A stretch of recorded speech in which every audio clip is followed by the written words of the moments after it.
Tube Tamil வணக்கம். அமெரிக்காவில் இஸ்ரேலிய தூதராலயத்தில் பணியாற்றிய 2 பேர் சுட்டு படுகொலை செய்யப்பட்டார்கள். சுட்ட 39 வயது நபர் பாலஸ்தீன விடுதலை வேண்டும் என்று பலமாக சத்தமிட்டிருக்கின்றார் என்பது முதல் தகவல். பாலஸ்தீனத்தினுடைய மேற்கு கரைக்கு சென்ற சர்வதேச ராஜதந்திரிகள் மீது இஸ்ரேலிய படைகள் துப்பாக்கி சூடு. உலக நாடுகள் வன்மையான கண்டனம். அமெரிக்காவில் சிறிய ரக விமானம் கீழே விழுந்தது. குடியிருப்புகள் எரிந்து நாசம். நடந்திருப்பது என்ன? நோர்வேயில் 135 மீட்டர் நீளமான கொண்டெய்னர் கப்பல் கரையில் தட்டி வீடொன்றின் அருகே மோதியது. நடந்த வினோதம் என்ன? வடகொரியாவினுடைய போர்க்கப்பல் நீரினால் நிறைந்து மூழ்குகின்றது. காரணம் என்ன? சதிகாரர்கள் என்கின்றார் வடகொரிய அதிபர் கிம் ஜோங் உன். மொரீசியஸிற்கு சொந்தமான தீவை பிரிட்டன் மொரீசியஸிடம் வழங்க வேண்டிய நெருக்குவாரம் ஏற்பட்டிருக்கின்றது. 99 வருட குத்தகை முடிவடைகின்றது. உருளும் உலகில் நடைபெற்றிருக்கின்றது. யாழ்ப்பாணத்தில் சோழக காற்று உடைப்படுத்து வீசிக்கொண்டிருக்கின்றது. தமிழகத்தில் இருந்து விளை மீன்கள் கரை புரண்டு வந்து கொண்டிருக்கின்றன. குயில்கள் கூவுகின்றன. பறவைகள் இணைந்து அதிகாலையே பாடுகின்றன. வெயில் கொளுத்தி போட்டாலும் கூடவே சோழகமும் கொளுத்தி போடும் அழகான காலநிலை ஒன்று மலர்ந்திருக்கின்றது.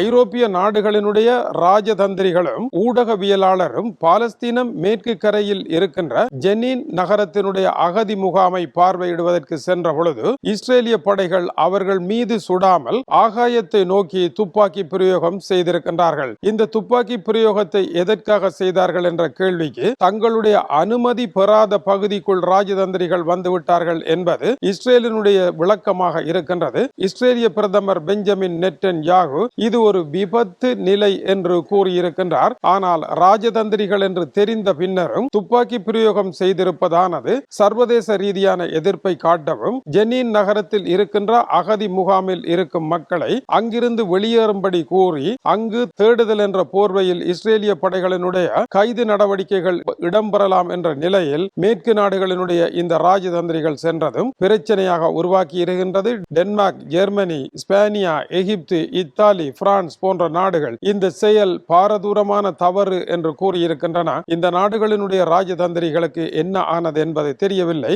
ஆனால் காயங்களோ விபத்துக்களோ ஏற்படவில்லை என்று தெரிவிக்கப்படுகின்றது. காயங்கள் விபத்துக்கள் என்பது அல்ல. ராஜதந்திரிகள் மீது துப்பாக்கி பிரயோகம் செய்யும் அளவிற்கு ஒரு நாட்டினுடைய ராணுவம் இருக்கின்றது என்றால் அது எங்கோ ஒரு இடத்தில் பிழைக்கின்றது என்பதே சரியான தகவலாக இருக்கின்றது. அதேவேளை இஸ்ரேலில் பலத்த ஆர்ப்பாட்டங்கள் நடைபெற்றுக் கொண்டிருக்கின்றன. பாலஸ்தீனத்தில் நடைபெறுகின்ற போர் அர்த்தமற்றது என்று 70% இஸ்ரேலிய மக்கள் இந்த போர் தேவையில்லை என்று கருத்துரைத்திருக்கின்றார்கள். இதுவரை காலமும் இவ்வளவு பெருந்தொகையானவர்கள் போர் தேவையில்லை என்ற கருத்தை கூறவில்லை. உடனடியாக பாலஸ்தீனத்தின் மீதான யுத்தத்தை நிறுத்துங்கள், பிடித்து செல்லப்பட்ட பணைய கைதிகளை உடன் விடுதலை செய்யுங்கள் என்பது இந்த ஆர்ப்பாட்டக்காரர்களுடைய கோரிக்கையாகும். கடந்த ஞாயிற்றுக்கிழமை இஸ்ரேலினுடைய பிரதமர் பெஞ்சமின் நெட்டன்யாகு போர் பரவலாக்கப்பட போகின்றது, குண்டு வீச்சு நடைபெறப் போகின்றது, இறுதி வெற்றியை பெறப்போகின்றேன் என்று கூறியிருக்கின்றார். இவ்வளவு காலமும் போரை நடத்தி இறுதி வெற்றி பெறாமல் இனிமேல் எங்கே இருக்கின்றது இறுதி வெற்றி என்பது இஸ்ரேலிய மக்களின் கேள்வியாகும். இஸ்ரேலிய மக்களினுடைய எதிர்ப்பு தொடர்ந்து அதிகரித்து வருகின்றது. இஸ்ரேலில் இருக்கின்ற எதிர்க்கட்சி அரசியல்வாதி ஒருவர் தென்னாப்பிரிக்காவை போல மோசமான ஒரு இடத்திற்கு இஸ்ரேலும் செல்ல போகின்றது என்று கூறியிருக்கின்றார். இது தந்திரமான ஒரு பேச்சாக இருக்கின்றது. நேற்று முன்தினம் தென்னாப்பிரிக்காவில் வெள்ளை இன விவசாயிகள் கருப்பர்களினால் படுகொலை செய்யப்படுகின்றார்கள், இது மனித படுகொலை என்று டொனால்ட் ட்ரம்ப் கூறியிருந்தார். அந்த குற்றச்சாட்டை நிறுவுவது போல அதைவிட சிறந்த நாடு இஸ்ரேல் என்பது போல ஒரு கருத்தியலை உருவாக்குவதற்காக தென்னாப்பிரிக்காவை விட மோசமான நிலைக்கு செல்ல போகின்றது என்று கூறிய இஸ்ரேல் தென்னாப்பிரிக்காவை விட இஸ்ரேல் சிறந்த நாடு என்று கூறுவதற்கான ஒரு முயற்சியில் இறங்கி இருப்பதும், எதிரணி பேசினாலும் ஆளுந்தரப்பு பேசினாலும் நோக்கம் ஒன்றாகவே இருப்பதும் கூர்ந்து கவனிக்கத்தக்கது. ஆனால் அவர் இன்னொரு கருத்தையும் கூறியிருக்கின்றார். நெட்டன்யாகுவினுடைய அரசு பதவி கட்டிலில் இருப்பதற்காகவே இந்த போரை நடத்துகின்றது. ஓர் அரசு பதவியில் இருக்க வேண்டுமாக இருந்தால் மக்களுக்கு சிறந்த சேவைகளை வழங்கி பதவியில் இருக்க வேண்டும். அதை விடுத்து எங்கோ இருக்கின்ற ஓர் இடத்தில் போரை நடத்தி ஆவேசமூட்டி இங்கே அதிகார கட்டிலில் உட்கார்வது தவறான செயல் என்றும் அவர் கூறியிருப்பதை மறப்பதற்கு இல்லை. இஸ்ரேலிய பிரதமர் பெஞ்சமின் நெட்டன்யாகு தொடர்ந்து செல்வாக்கை இழந்து வருகின்றார். போரை விட்டால் அதிகார கட்டிலில் இருப்பதற்கு அவருக்கு மாற்று வழிகள் எதுவும் இல்லை. இந்த நிலையில் அமெரிக்காவினுடைய வாஷிங்டன் டிசியில் பணியாற்றுகின்ற இஸ்ரேலிய தூதரத்தினுடைய 2 பணியாளர்கள் மீது துப்பாக்கி பிரயோகம் நடத்தப்பட்டிருக்கின்றது. இந்த இருவரும் மரணமடைந்திருக்கின்றார்கள். இவர்களை சுட்டார் என்கின்ற சந்தேகத்தின் பேரில் 31 வயதுடைய இளைஞர் ஒருவர் கைது செய்யப்பட்டிருக்கின்றார். இவர் சுடுவதற்கு முன்னர் பாலஸ்தீனத்துக்கு தனி அரசு வேண்டும் என்று பலமாக சத்தமிட்டபடி இவர்களை சுட்டுக் கொன்றதாக கூறப்படுகின்றது. எலியாஸ் ரொட்ரிகூஸ் என்கின்ற இந்த நபர் அமெரிக்காவினுடைய சிகாகோவில் பிறந்து அங்கேயே வளர்ந்தவர் என்று தெரிவிக்கப்படுகின்றது. யூத மியூசியத்தில் இடம்பெற்ற ஒரு கொண்டாட்டத்திற்காக சென்று கொண்டிருந்த பொழுது இந்த சம்பவம் நடைபெற்றது. இது யூத இன வெறுப்பின் பால் ஏற்பட்ட ஒரு தாக்குதலா என்பது குறித்த விசாரணைகள் மேற்கொள்ளப்பட்டு வருகின்றன. டொனால்ட் ட்ரம்ப் நிர்வாகம் ஹார்வர்ட் பல்கலைக்கழகத்திற்கு இனி வெளிநாடுகளில் இருந்து மாணவர்களை எடுக்க முடியாது என்று அதிரடி அறிவிப்பு வெளியிட்டிருக்கின்றது. இஸ்ரேலியர்களுக்கு எதிரான துவேசத்தை பரப்புகின்றார்கள் இந்த மாணவர்கள். அதேவேளை சீனாவினுடைய கம்யூனிஸ்ட் கட்சியுடனும் தொடர்புடையவர்களாக இருக்கின்றார்கள். எனவே வெளிநாட்டு மாணவர்கள் இங்கே தேவையில்லை என்று டொனால்ட் ட்ரம்ப் நிர்வாகம் அறிவித்திருக்கின்றது. முன்னர் இந்த பல்கலைக்கழகத்தில் 20 வீதமான வெளிநாட்டவர்கள் இருந்தார்கள். இப்பொழுது 27 வீதமானவர்கள் இருக்கின்றார்கள் என்பது குறிப்பிடத்தக்கது. 140 பல்வேறு நாடுகளை சேர்ந்த 6800 மாணவர்கள் இங்கே இருப்பது கவனிக்கத்தக்கது. வடகொரியாவினுடைய 5000 தொன் எடையுள்ள போர்க்கப்பல் ஒன்று தரை தட்டி இருக்கின்றது. கப்பலுக்கு உள்ளே நீர் ஏற ஆரம்பித்து விட்டது. இதை இறைத்து கப்பலை நிமிர்த்துவதற்கு 3 நாட்கள் செல்லும் என்றும் இது தென்கொரியா அமெரிக்காவினுடைய நாச வேலை என்று வடகொரிய அதிபர் கூறியிருக்கின்றார். டியாகோ கர்சியா என்கின்ற தீவு தென்னாசிய பிராந்தியத்தில் கேந்திர முக்கியத்துவம் நிறைந்த ஒன்றாக இருக்கின்றது. ஆசியா ஆப்பிரிக்காவை கண்காணிக்க இது அவசியம். இங்கே பிரிட்டன் அமெரிக்க படைகள் இருக்கின்றன. இங்கே இவருடைய விமான தளங்களும் இருக்கின்றன. இதை வைத்து பல போர்களை அவர்கள் நடத்தி இருக்கின்றார்கள். இப்பொழுது இதை மொரீசியஸிற்கு வழங்கும் நிலை வந்திருக்கின்றது. 99 வருடங்கள் சகோஸ் தீவு கூட்டத்தை பிரிட்டன் தன்னிடம் வைத்திருந்தது. இப்பொழுது ஐக்கிய நாடுகள் சபையினுடைய நீதிமன்றின் தீர்ப்பின்படி பிரிட்டன் மொரீசியஸுக்கு இதை வழங்க வேண்டிய சூழல். இந்த தீவில் இருக்கும் 2 பெண்கள் தங்களுடைய வீட்டிற்கு அருகில் ராணுவ முகாம் இருக்கக்கூடாது என்ற தொடர்ந்த வழக்கில் 99 வருடங்களை தாண்டிய பிரிட்டன் அதை எழுதி கொடுக்க வேண்டிய நிலைக்கு வந்திருக்கின்றது. இந்த தீவு கூட்டத்தில் தான் பிரிட்டன் அமெரிக்காவினுடைய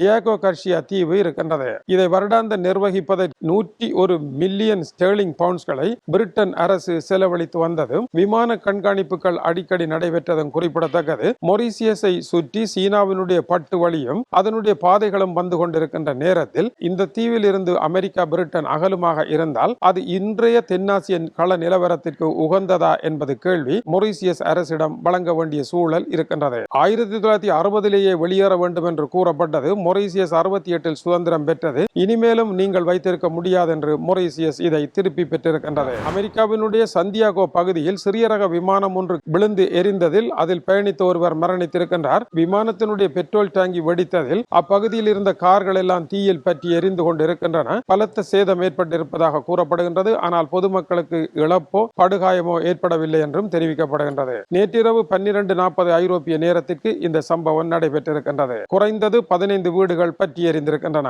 சேதத்திற்கு விமானத்தினுடைய பெட்ரோல் டாங்கி வெடித்ததே காரணம் என்று படையினர் கூறுகின்றார்கள். காலநிலை காற்று சீரற்று இருந்த காரணத்தினால் நோர்வேயில் நோர்த் சி கண்டெய்னர் என்கின்ற கப்பல் 135 மீட்டர் நீளமானது கரையில் இருக்கின்ற வீடொன்றிற்கு சுமார் 5 மீட்டர் தொலைவில் தரையில் மோதியது. இது வீட்டில் மோதி இருக்குமாக இருந்தால் வீட்டினுடைய நிலை வேறாக இருந்திருக்கும். இந்த வீட்டில் தூங்கிக் கொண்டு இருந்தவருக்கு தன்னுடைய வீட்டிற்கு 5 மீட்டர் அருகில் பிரம்மாண்டமான ஒரு கப்பல் மோதியது தெரிந்திருக்கவில்லை.